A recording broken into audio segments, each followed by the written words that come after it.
From the Library of Congress in Washington, D.C.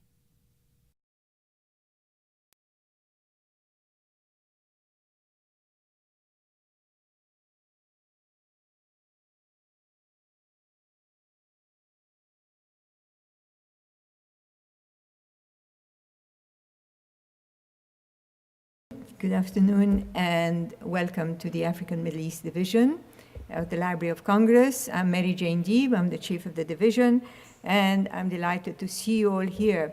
I always do a little spiel before, which is I talk about our division, and I do so because we're also recorded, so it's important. As you know, many of you know, we're made up of 3 sections. There's the African, the Hebraic, and the Near East sections.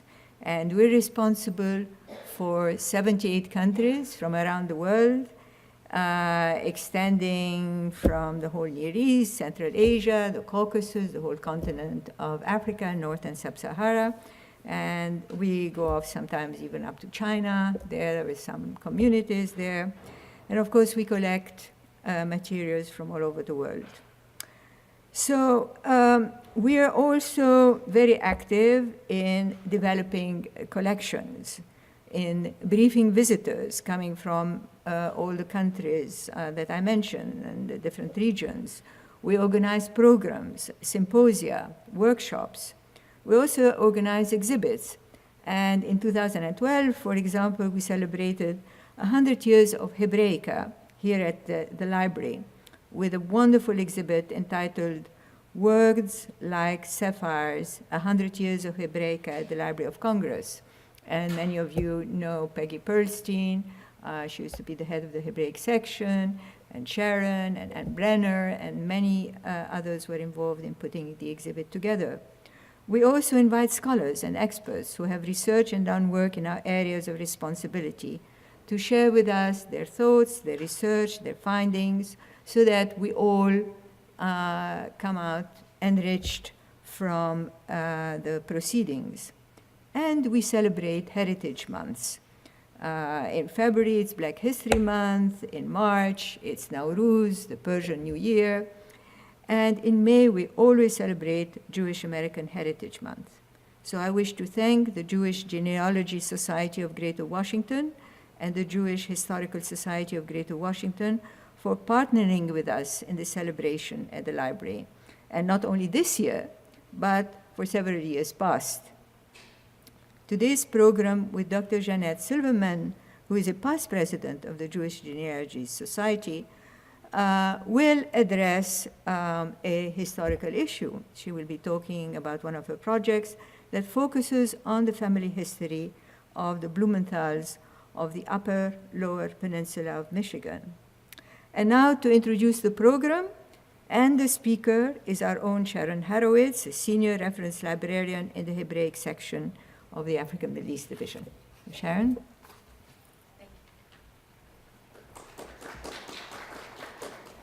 Thank you, Mary Jane. Good afternoon. Welcome to the African and Middle Eastern Reading Room.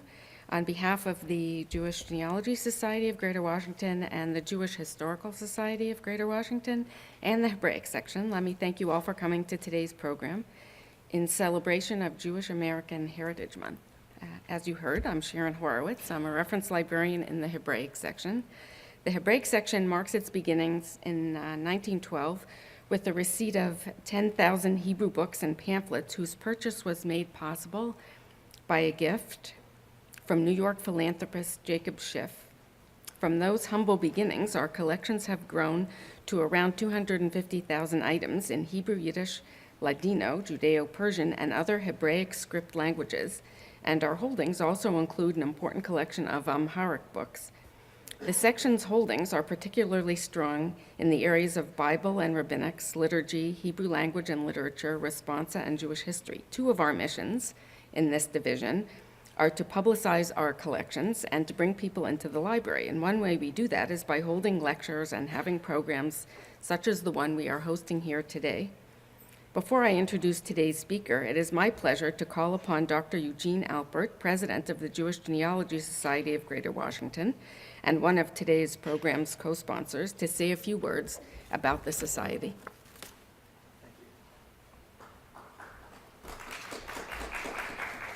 Thank you, Sharon. It's my pleasure to be here this afternoon.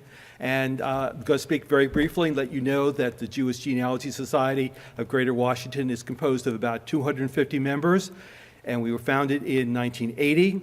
Our mission is to discover, document, and share the family history of people who have Jewish backgrounds.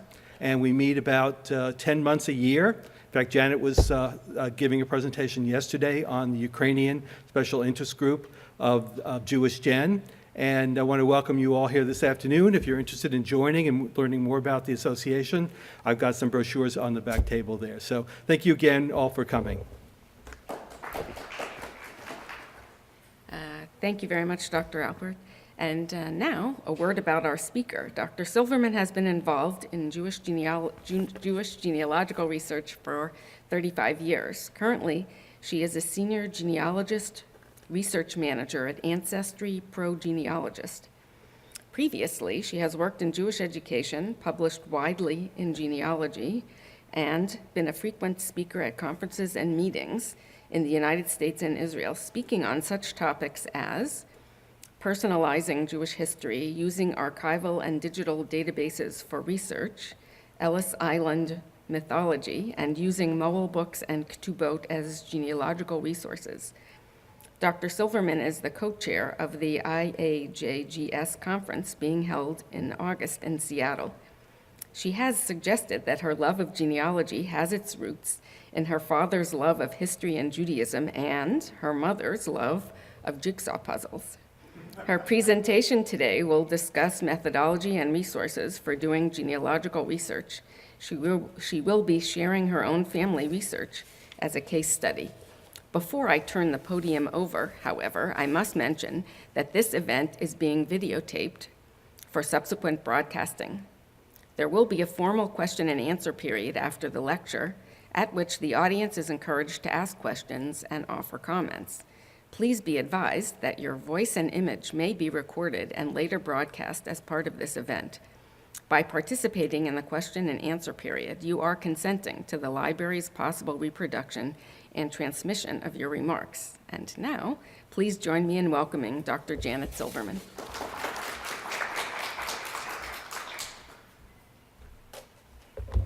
Thank you, everyone. I'm absolutely thrilled and delighted to have been asked here today and to be standing before you in such an amazing space. I hope you'll forgive a brief introduction written on a napkin, but I figured if Lincoln could get away writing the Gettysburg Address on an envelope, although this isn't anywhere near as erudite, it's a napkin from the cafeteria at the Senate Office Building. In the brief time I have available today, I plan to share with you the example of one Northern Michigan family as an illustration of the methods and sources of historical genealogical research and the micro stories that it produces. As Sharon indicated, as Sharon indicated, my talk today is about my own personal family history. A question about advancing the slides. Is it on the computer? Oh, okay, great, thank you. So I should preface my comments by saying to you that I ask more questions than I answer. Some of this is going to be due to the lack of time today, but mostly it's because I haven't found the answers yet. As in many genealogical research projects, for each tidbit of information that's discovered, two or more questions arise. In the course of this research, I utilized many different resources. I visited the Michigan State Library in Lansing and a local library in Standish. I spoke on the phone and via email with volunteers at the West Branch Ogemaw County, Michigan Historical Society and the O'Grey Historical Society in Aranac County. And I visited countless archival resources on the internet.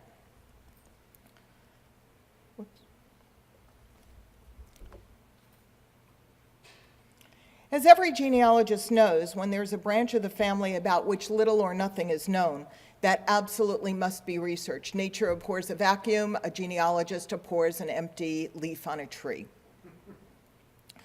In this case, the space was a branch on the tree belonging to the family of my partner, Robert Clinton, and the appropriate place, of course, to start, as we all know, is by interviewing family. So my starting point was Robert's mother, Phyllis Blumenthal, who was born and lived most of her life, actually all of her life, in the Detroit area. As the oldest living person on her side of the family, I was hoping that she knew family stories. I began the research project in 2005 by asking her questions about her father, Isidore Blumenthal, who died in 1976. I was hoping that she would know something about his family. When I asked her, she said the family was estranged. That's not very helpful, is it? So I started with a few facts that Phyllis could provide. Phyllis was born in 1924 in Detroit. Her father, Isidore, was born in 1895 in Standish, Aranac County, Michigan. The family was German, and they owned a store. Isidore's father's name was Samuel, and his mother was Dora, and Isidore had two siblings, Hannah and Albert. Not an awful lot of information, but at least a locale and a couple of names. In years gone by, without archival resources on the internet and ways to find and connect with people, resolving this would have been almost impossible, certainly without having people on the ground in Michigan who could look through the resources there. But today, research is much different. And yet, sometimes it's still necessary to get away from the computer and pay a personal visit. I was able to visit the cemetery where Phyllis's grandparents, Samuel and Dora, were buried. Although photos of gravestones are sometimes available through digital resources, how many of you have used digital resources to look at gravestones? So you know what I'm talking about. You know that there's some great resources out there, including JOBAR, the Jewish Gen Online Worldwide Burial Record, Find a Grave, jewishdata.com, and other resources. But I like, when I can, to visit a cemetery. I encourage everybody that can do that to do it and to take photographs while you're there. If you can't, of course, the next best thing is a photo online or one that the cemetery can send you. Some cemeteries will respond to a phone call by sending you a photo. Some require a letter, a written letter, along with payment, generally under $25, to send you a photograph, to take and send the photograph. Now, the Hebrew on the stones sometimes can give you some interesting information. The Hebrew on these stones includes the names of the deceased and their fathers' names, typical things to find on a Jewish tombstone. This also includes their death dates. The English, the Arabic numerals that you see on the gravestones are only of the year of their deaths, but the Hebrew gives us the date of their deaths too. Now, sometimes the Hebrew dates are off by a day from the English dates. Has anybody encountered that? If the Hebrew date is off by a day from the English date, it means that they died after dark on that English date. So that sometimes gives you a useful piece of family history, something else to fill in the blanks about how your ancestors lived or died. In one case, I found a tombstone whose English date was 11 months off from the Hebrew date. Different year, different month, different date. Turned out that the stonecutters had cut the date of the unveiling of the stone in the English date. And the Hebrew date was the correct date of death. Only found that out by doing some research, pulling a death certificate, checking on the Steve Morse website. Is everybody familiar with the Steve Morse website? Steve Morse has a phenomenal website that links you to, it's called One Step, and it links you to things like Ellis Island and other ship manifests.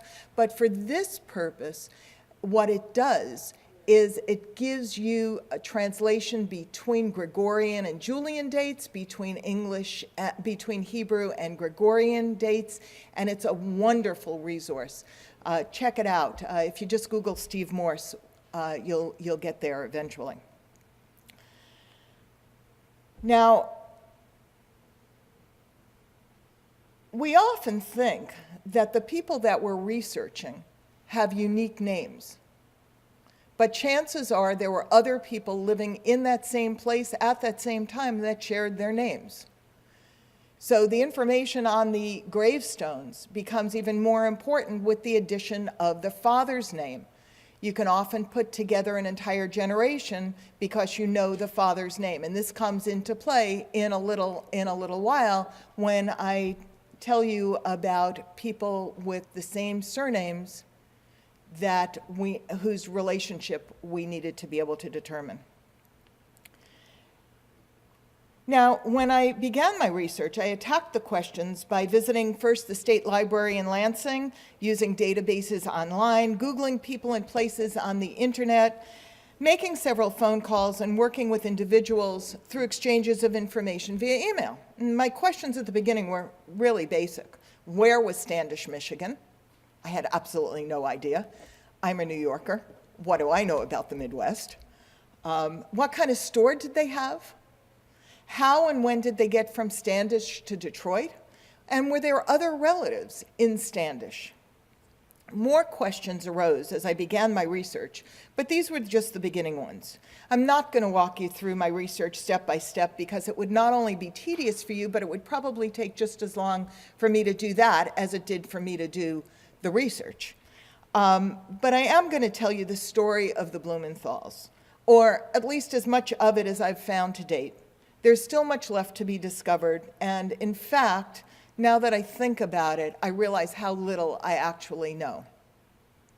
I'm not beginning at the beginning, because that would be beyond the scope of this discussion, but rather, I'm going to start with a brief mention that in 1881, the first of three Blumenthal brothers left Europe. Their names were Bernard, Philip, and Samuel. Now, remember I said the family was from Germany? How many of your families came from Germany? Anybody? Do you know where in Germany they came from? In Berlin? Berlin and Pomerania. Anybody else? You know, I didn't know anything about German research. I still don't know, because these people weren't from Germany.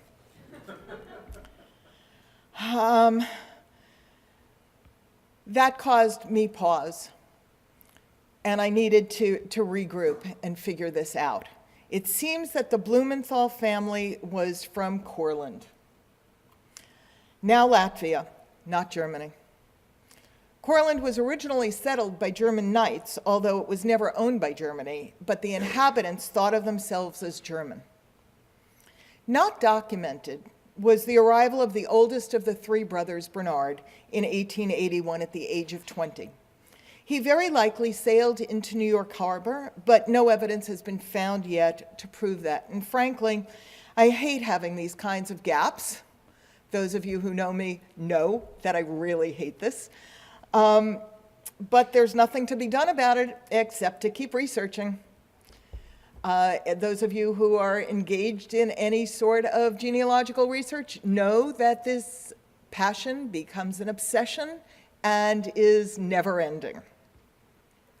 Ship manifests often have lots of wonderful information on them, but some of the early manifests only had lists of names, so it's really impossible to figure out if the people that you're looking at are really the people you want to be looking at, because it's only a name. Sometimes it's an age. It may have a generic country, but not any more information than that.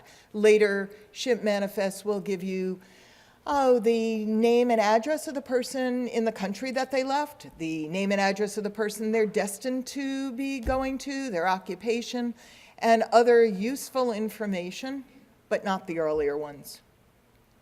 And there are many many resources online that can provide images of ships and details about specific sailings. You can get there looking at the Steve Morse website. You can get there on the shipslist.com and libertyellisfoundation.org, Olive Tree Genealogy, and of course the National Archives and Records Administration, NARA. Now, our documented story begins in July 1882 with the arrival in New York of the youngest of the brothers, 17-year-old Samuel Blumenthal, on board the SS Cimbria. No evidence has been found to date of whether Samuel joined Bernard in New York or went to join him out west, or if he remained in New York waiting for the arrival of the third brother, Philip. In 1883, Philip Blumenthal arrived in New York on board the SS Grecian Monarch, departing from London. He was 23 years old, and like Samuel, his occupation was listed on the ship manifest as laborer. You can see that his country of origin was noted as Germany. That would be this column there.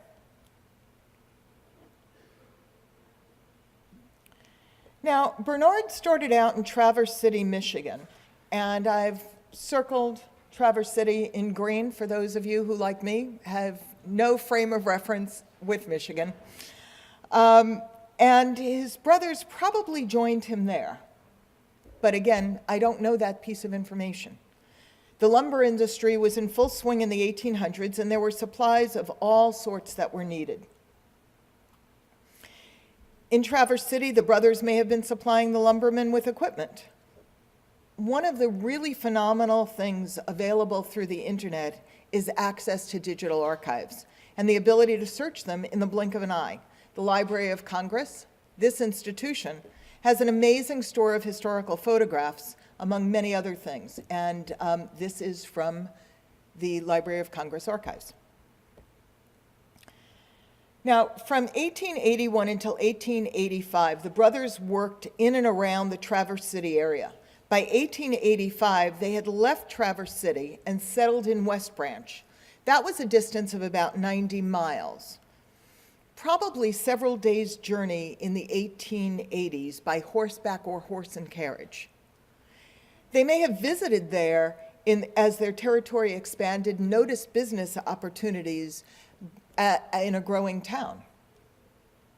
Other than that, I have no idea why they went from Traverse City to West Branch. Hopefully one of these days I'll find that missing piece of information. According to records from the West Branch Ogemaw County, Michigan Historical Society, Bernard opened a dry goods store there in 1885. And this is his first store, the New York store. By 1887, either that store had closed or been renamed, or Philip had opened his own store, the Chicago store. They're working their way around the country. In 1890, Bernard Blumenthal married Sophia Frank in Ogemaw County. Marriage records are wonderful sources of information. Gives names of the parents of the bride and groom. Gives you an idea of where they might have been living. Little snapshot in time. By 1892, a second Blumenthal family was living on the Lower Peninsula in Standish. Standish and West Branch are both within that large circle, and it's slightly less than 30 miles from West Branch, probably a day's journey by horse.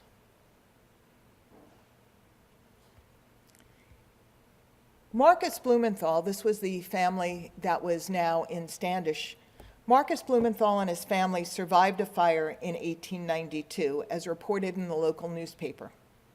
Although most of the local newspapers I used are not available through digital searches online, I was able to get a number of items through GenWeb links and a wonderful archivist in Aranac County who sent me many items by email.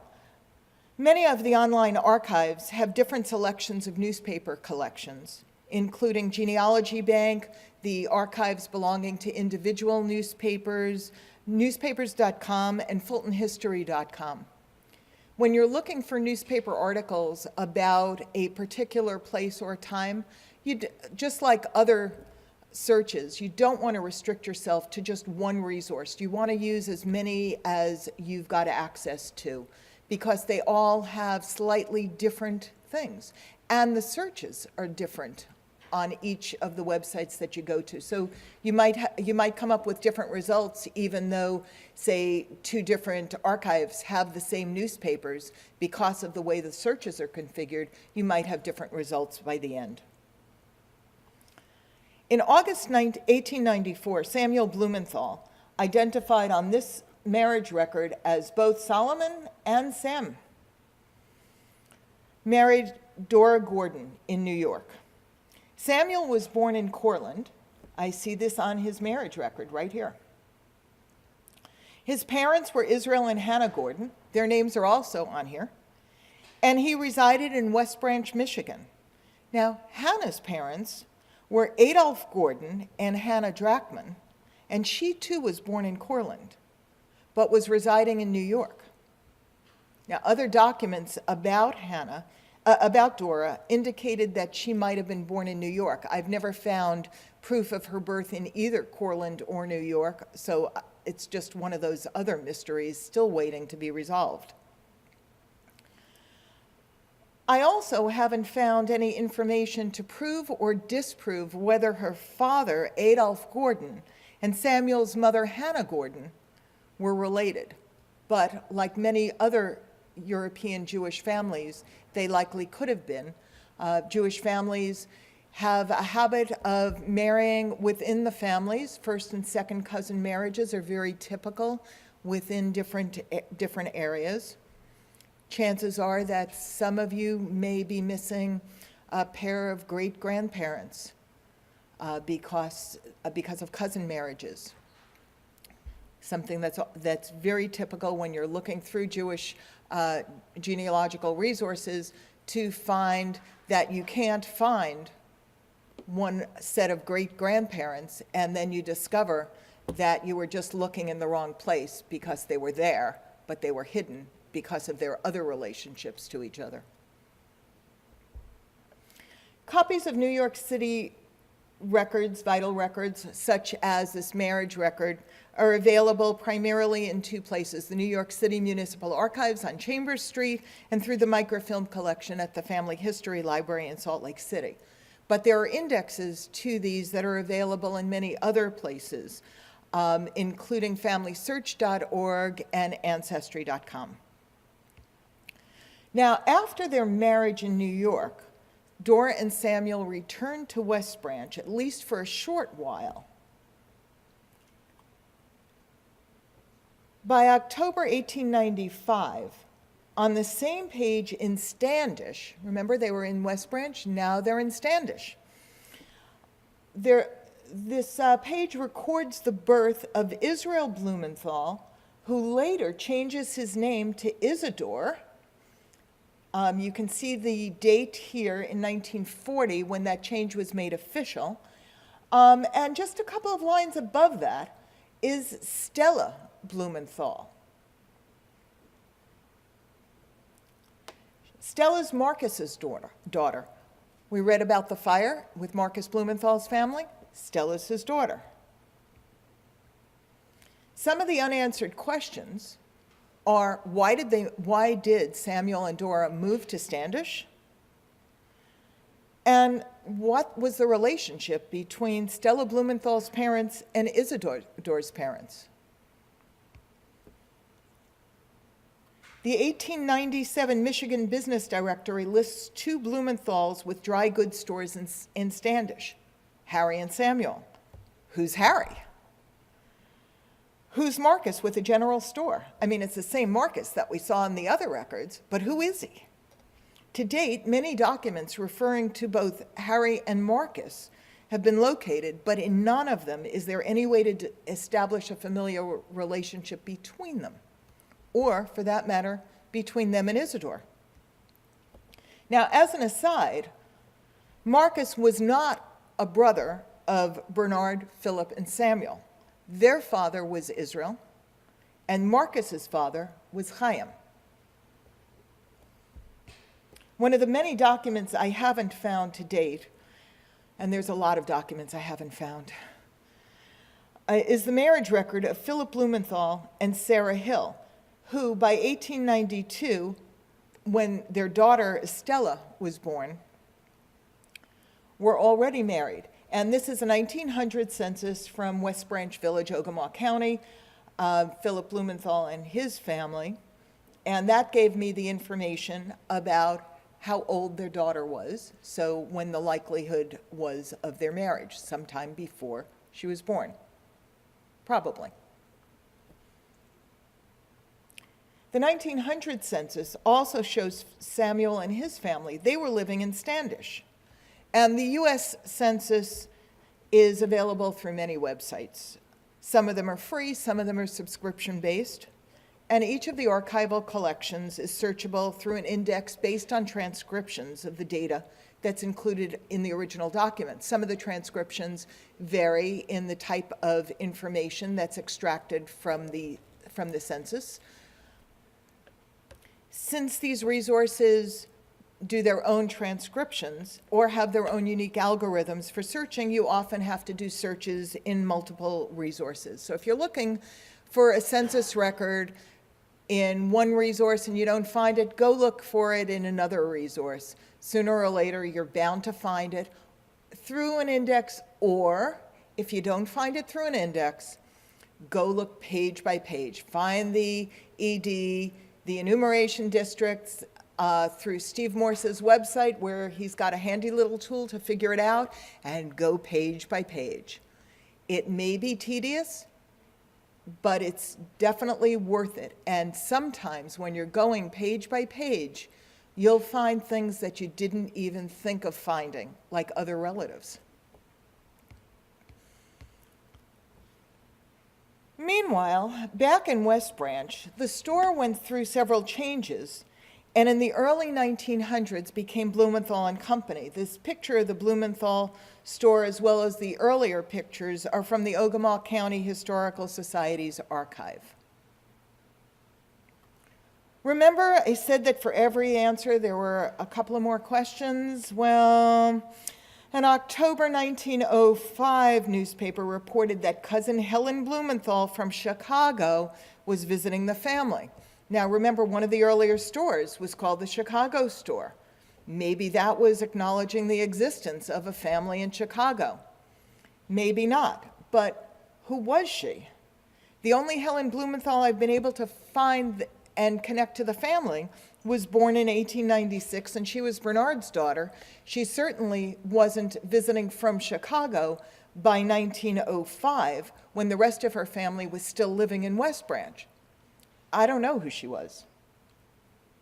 Like I said, it's a never-ending project.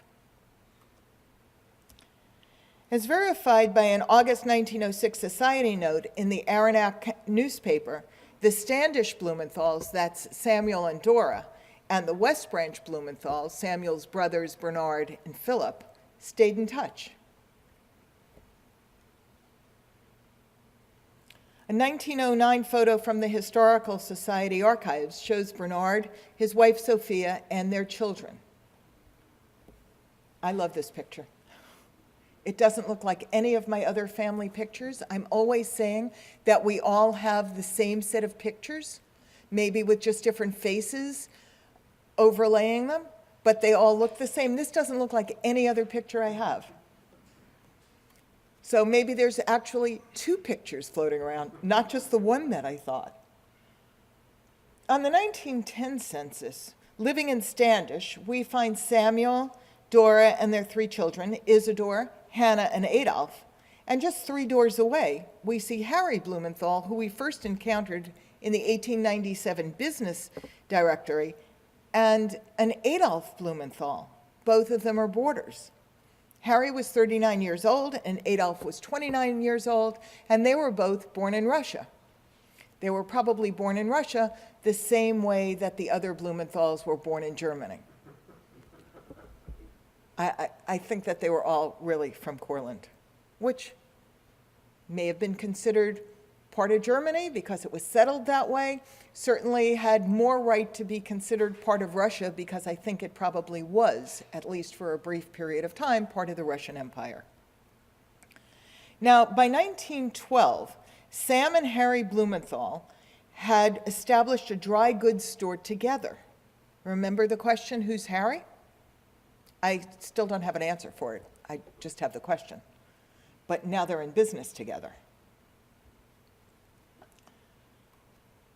One of the delights in doing this sort of research is locating oddities. This is about the oddest thing I've ever found.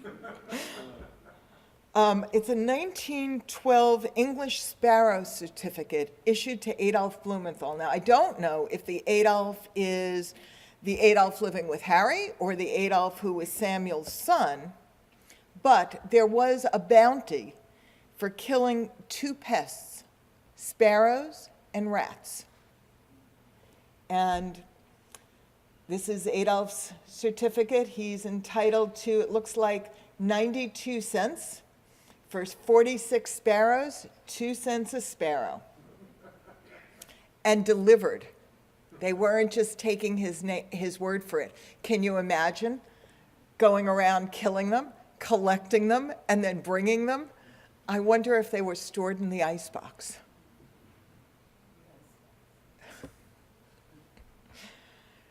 Now, by 1919, Isidore was living in Detroit. This is evidenced by his marriage to Minnie Stein. They lived in the Detroit metro area the rest of their lives. They had 2 daughters, Elaine and Phyllis. Elaine had no children. Phyllis had 3 children. And Isidore died, as I said earlier, in 1976 after a long illness. His daughters, while growing up, didn't spend much time with their West Branch cousins, although Phyllis had some recollections of Martin, Philip's son. She didn't remember the names of any of the other people that were living in West Branch. She didn't even realize that there were people living in West Branch who were related to her.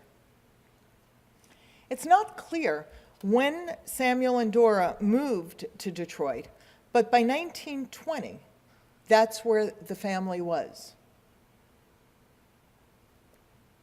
Now, Detroit, all the way down here, is 140 miles from Standish and 160 miles from West Branch. It's a really long drive. Possibly trains ran back and forth. But however the transportation method was at that point, the families up in the Peninsula and the family in Detroit certainly weren't spending a great deal of time together. And Philip and his family stayed in West Branch, as did Bernard and his family. And there's the 1920 census with both of the families and their children on there. The children of the 3 brothers did not all remain in Michigan through time. Samuel's 3 children stayed in the Detroit area. This is the original family group. So we've got Israel and Hannah Gordon back in Cortland, and their 3 sons, Philip, Bernard, and Samuel, and their wives. Bernard had married early. He married a woman named Anna Grabowski, who probably died, and then he remarried Sophia Frank, and we looked at information about Sophia and Bernard earlier. And Philip, as I'd said, married Sarah Hill. These are the descendants of each of the families, many of whom stayed in Detroit, but others left.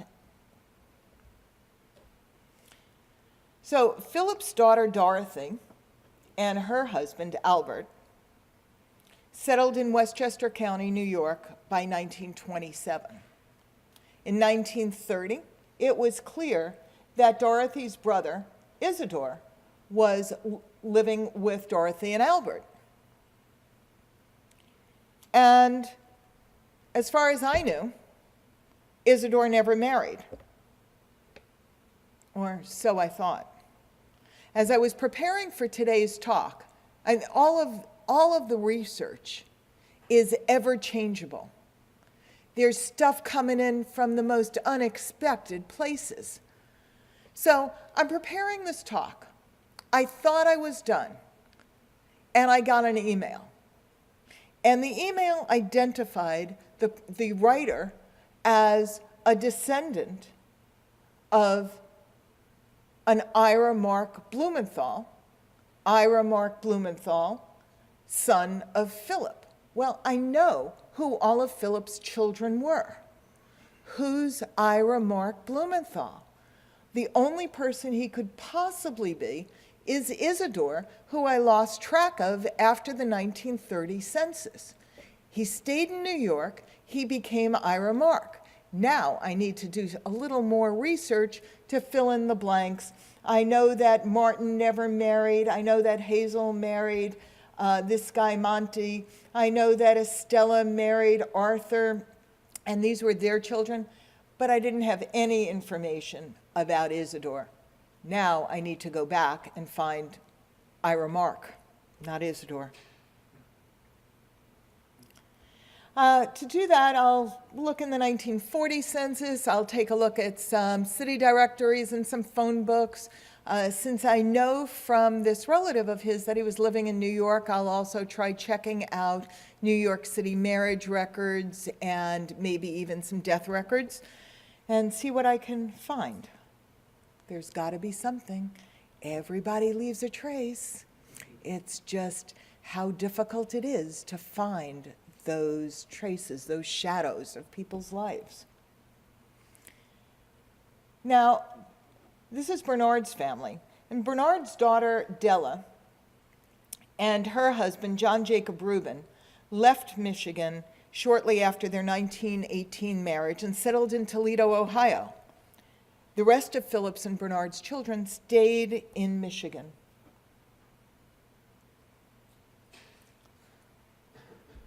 Hannah married Yale Roberts, and as far as I know, they had no children. But I guess if I can find that there was something more to Isidore, maybe there's something else that I haven't uncovered about Hannah and Yale, although I think I know. Who knows? Anything is possible.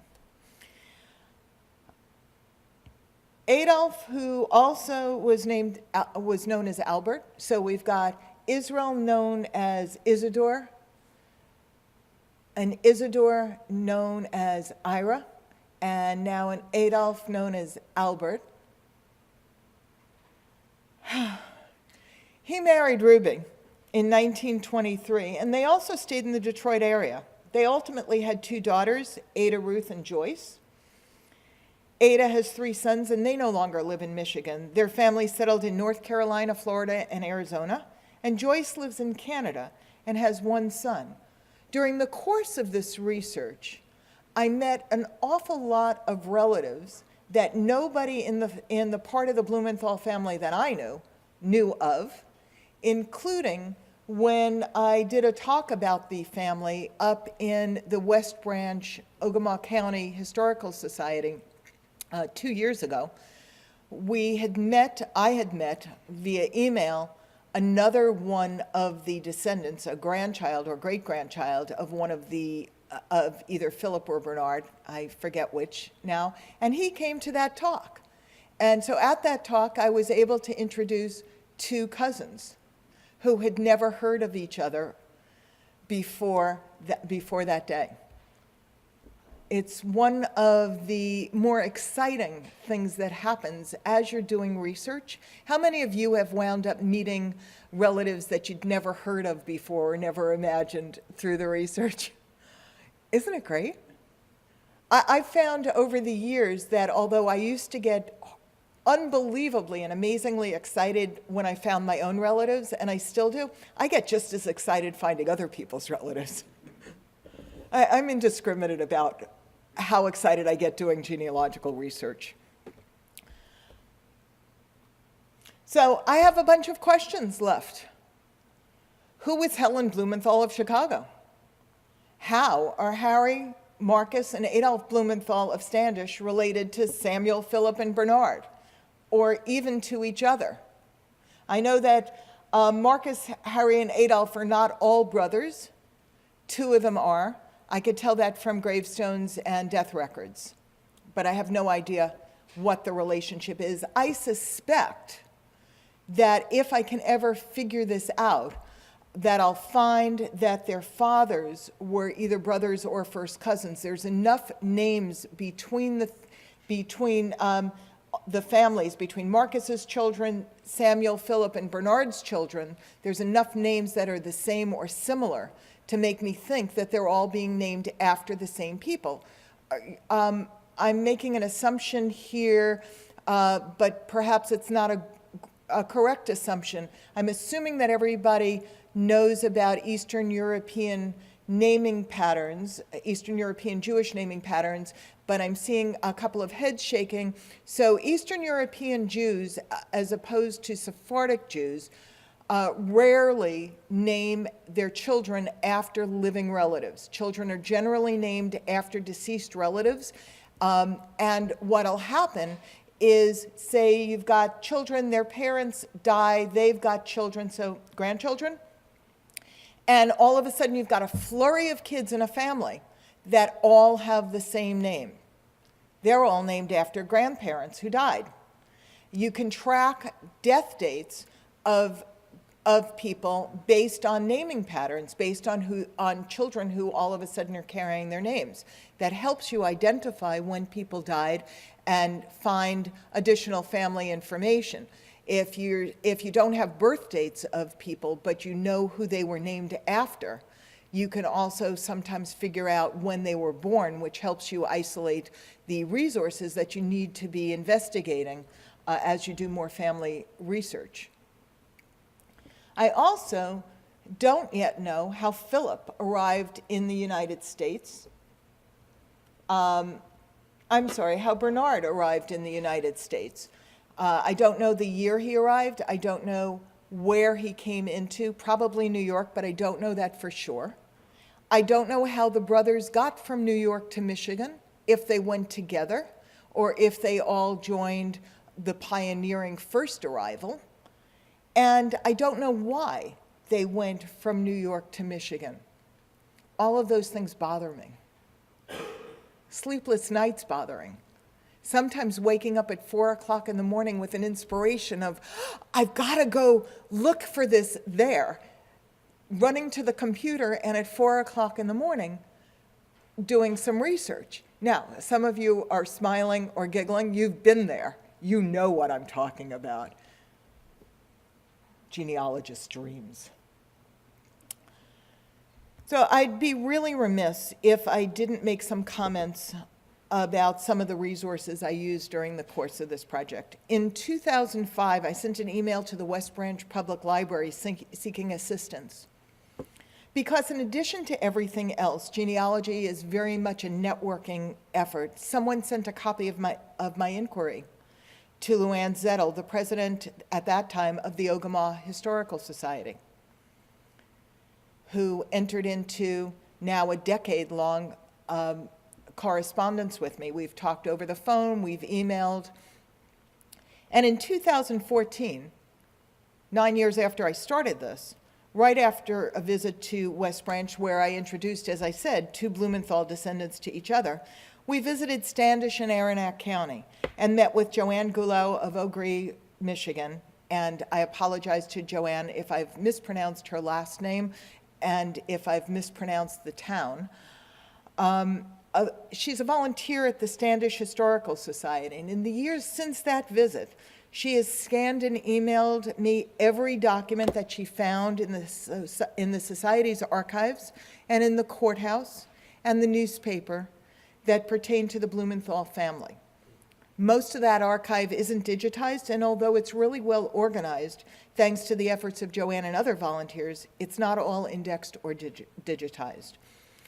Of course, online, my most common resources are Ancestry.com, JewishGen.org, Family Search, the Library of Congress, the National Archives, and many other online archival resources, all of which played a big part in this project, as well as in many other research projects I'm involved in. And I thank you all for letting me do this today. Harvey. There were some instructions about asking questions. Okay, I'll repeat the questions. Could you go back to the slide with the list of questions? I just wanted to say, advise you, if that's an order of priority, I would put number 1 down at the bottom and not lose any sleep over it, because I know how newspapers work, and I imagine the social notes writer got a phone call and somebody said, you know, Blumenthal.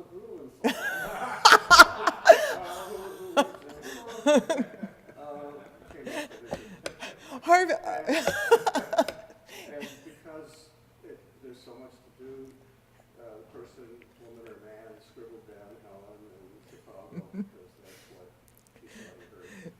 So Thank you. that's my advice on that. Thank you. So I just received some advice that my number one question, who is Helen Blumenthal of Chicago, should really go to the bottom of the list, because social editors in newspapers receiving phone calls about visitors and other items to be put in often couldn't hear very clearly on the phones, party lines and such, and may have taken notes, scribbled notes about the name of a person who was coming to visit and where they were coming from, and may not have been able to read handwriting correctly. So I might want to just relegate that search for Helen Blumenthal to the bottom of the list and assume that, okay, it was somebody that was coming to visit the Blumenthal family, but maybe it was Blumenthal and leave it at that. Thank you. Yes, Jean. Number 5, why did the brothers go from New York to Michigan? Did you have any idea of how many Jews were in that town? Yeah. So one of the great resources online, and I'm sorry that I failed to mention it, the Michigan Jewish Historical Archives has digitized all of their journals. And there are a couple of articles in there about Jews in Traverse City, and I don't remember the exact number, but there were Jews in Traverse City back then. But there is no mention at all in any of these, in any of the journals that I read, and I read through almost all of them, and it's quite an extensive collection, didn't find any mention at all of the Blumenthal family. There was, Traverse City is on the water, and barges are coming in and out. There were a number of stores that had opened there to be able to supply lumber workers, and I suppose also the fur trade and other trading goods. So there was a community of sorts. I suspect from what I've read that the Blumenthal brothers didn't have a store per se there, but they were peddlers. And they may have been picking up goods and going around to the different camps and trading there and coming back to town, perhaps supplying the stores with some goods that they had gotten in exchange for the goods that they brought up there. So, Is it possible that there were some Jews in Traverse City who may have come from Portland? it is possible. I have not found that. I have not found any connection there in the research that I've done.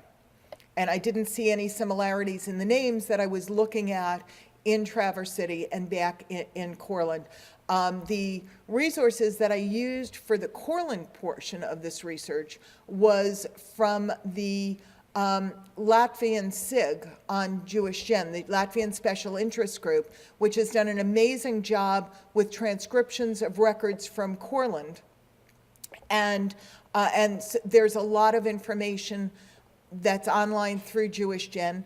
The Latvian government has their vital records, revision lists, conscription lists, and tax records all online through the Latvian government site. I'm happy to send any of you that link. My cards are up front under the 2 monitors if anybody wants to be able to get in touch with me. And Christine Usden from France, who very regretfully died suddenly a couple of years ago, has done a phenomenal transcription of the vital records from the Latvian archives, from Cortland. And Those are available. The indexes of the vital records are available, and she did a great job in comprehensive transcriptions from those.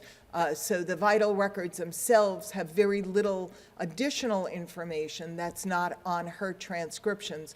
The vital records are in, I'm going to tell you the language that they're in, and I'm going to get it wrong. I think that they're in Russian, but I won't swear to that. Don't hold me to that. Do you have any information about what business Isidore did when he came to Detroit? Did he open a store? Oh, yeah, Isidore came to Detroit and retired, Samuel, Isidore's father. Isidore was quite ill for many, many years with rheumatoid arthritis, and wasn't able to work for a large portion of his life. Samuel retired not too long after arriving in in Detroit, but they maintained stores until he retired. And I understand from family stories that when he retired, he was fairly well off, had a driver that took him around. And there's quite a number of family stories. He had stores in Detroit? He had at least a store in Detroit. Do you know what they were named? No. And I don't think that he had it for a long while. There's references to it, to when he sold the store in Standish, came to Detroit to retire, but I found some other documents that indicate that he had, that he was not retired when he first came to Detroit. Sitting in the front row is Samuel's great-grandson, Robert Clinton, and he'll be happy to answer questions that you might have about his great-grandfather, who died before he was born, and his grandfather Isidore, who he did know. Yes? Well, actually, one thing is following on, and I have another comment. And following on that is one big name of stores in Michigan was Jacobson's, and I saw Jacobson as one of the names on one of those marriage certificates. Now, it may have been the witness, so that's... Yeah, the family's not related, as far as I know, to any Jacobson family. Okay. Well, what I wanted to comment on was that in 1897, you said there were 3 Blumenthals in Standish. 2 were sons of Israel, 1 of Chaim, and they may or may not have been born in this country.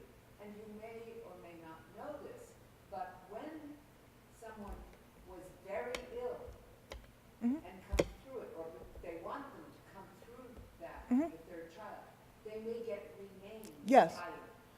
And so it's possible, since you don't have the record of those fathers of those 3 people who were in Standish, that Well, they were from the same father. yeah, actually we do. We've got gravestones, and the gravestones are really clear of the father's name and some other information.